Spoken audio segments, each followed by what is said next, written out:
My brain has suffered irreversible damage.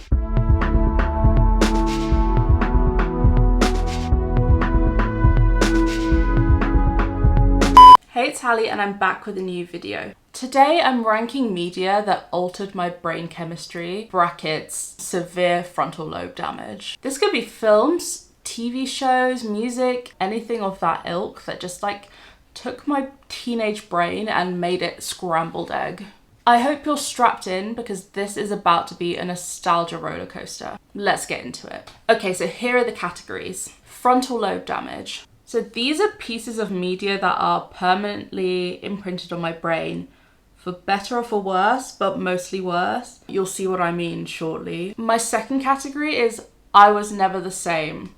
And basically what that means is this is the stuff that shaped me into the pop culture jukebox that I am today. You cannot take my memories from first seeing or hearing this thing away. My next category is forever nostalgic. This is stuff that I don't bring up too often. My friends will probably disagree though, but you best believe that they will make me projectile vom with nostalgia. My fourth category is just a phase. I was super into this at one point, but it passed. I'm better for it. I didn't need that to stick with me. My last category is brain intact. This is a special category for things that had frontal lobe damage potential, but because I was grown, it didn't have the same impact on me as it did to maybe younger teenagers. Okay, I've got 20 things here, let's get into it. Okay, Born to Die. When I hear the first bar from Born to Die, I'm awake and saluting.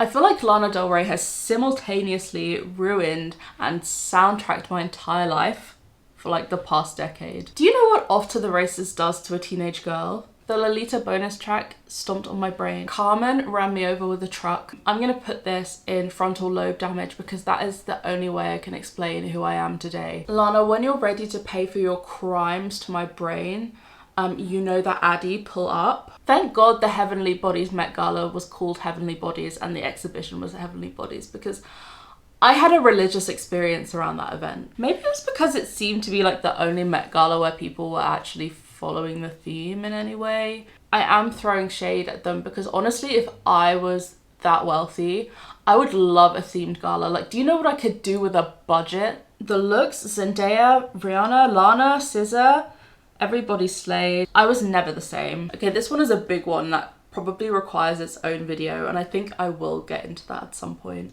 But it is joining Tumblr at age 13 or just existing on Tumblr in the 2010s in any way, shape or form. I genuinely feel like I survived a war zone. There were many arenas to this war. The ED front, the model worship front, the soft grunge romanticization era, the Lolita era, and even the fandom girlies were always fighting. That website has left me with unimaginable trauma. You truly had to be there.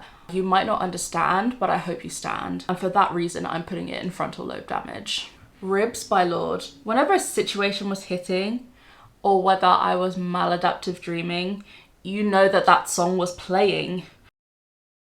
If I was on a train, it was Ribs by Lorde. If I was outdoors at night, it was Ribs by Lorde. Any party where I was given the aux, it was gonna be Ribs by Lorde. That's forever nostalgia right there. Alex Turner's letter to Alexa Chung. You had to be there, and I was there. I screamed, I was shaking, crying, throwing up, reblogging, tweeting, climbing the walls. I was never the same. The song Paparazzi. This song was so glam, superstar, Paris Hilton, flip phone, Alison De Laurentiis, hot girl coded. That's all I need to say here. Forever nostalgia. On the topic of Alison De Laurentiis, the show Pretty Little Liars. Tell me why that show had me rooting for a grown man and his 16-year-old student. Tell me why it had the bully to girlfriend pipeline. If Alison De Laurentiis can walk 100,000 steps in one night, I can get out of bed today. I too have a rah-rah top and a dream. Frontal lobe damage though. Okay, that Margaret Atwood male fantasies quote that used to circulate like wildfire. I levitated, I was shook to my core, I was dazed, I was confused. But most importantly, I was never the same. Gossip Girl pilot. I could be walking down the street and through someone's window see them watching the scene where Serena is leaning her head against the train window and I would literally bark. Like, I would bark because they need to let me into the house. Everything about that show when I first saw it made my brain do jumping jacks. That show had me dressing like a Blair Waldorf minion for years, even when it was embarrassing. My frontal lobe, I think was probably only scathed, but it did change me, so I'm gonna put it in I was never the same. Kate Trinada boiler room set. Does anybody know what was happening that night? While that man was DJing, there were whole character arcs happening in the background. Every single person in that room had a main character moment except for him. That boiler room requires a 3-year PhD and published thesis. Never the same, so that's where it's gonna go. The Secret History. So I read The Secret History as an adult rather than a young teen. And I feel like if I'd read this book as a young teen, I would have been insufferable. I did do a whole video on why the book shouldn't become a movie, so if you're interested in The Secret History, open up a new tab now, everyone. Just open it up. I'm gonna put this in just a phase though for me, but I know that it gave lots of other people frontal lobe damage, and I know that because I have a TikTok account. The Britney Paris Lindsay photo. Obviously I was too young when this event actually occurred, but this image and the events that led up to this image are absolutely insane. Search on YouTube and find that feature-length video about this whole beef between them. It's truly worth every second of your time. Today's celeb drama just doesn't compare to the Y2K girlies. Like, you can't outdo the doers. I'm gonna put this image in Forever Nostalgia because I do think about it a lot. Okay, Skins. So I have an older sister who's obsessed with this show, but it also meant I ended up watching it when I was literally a child, like maybe like 9, 10. My frontal lobe literally collapsed in on itself when I was watching this, and my brain literally changed shape and never returned to normal. Frontal lobe damage, for real. The song Prima Donna Girl. I actually don't have to say anything on this. If you know, you know. If you don't, you don't. The soft grunge / American Apparel / Topshop era. Just a phase. But Topshop, I miss you so much, and you should watch my Topshop video if you miss them too. The film 13 is a film that I should not have been watching at 13 years old. I was truly misled by the title, and I have emotional damage. That film drop-kicked my frontal lobe, and I'm still nursing those injuries.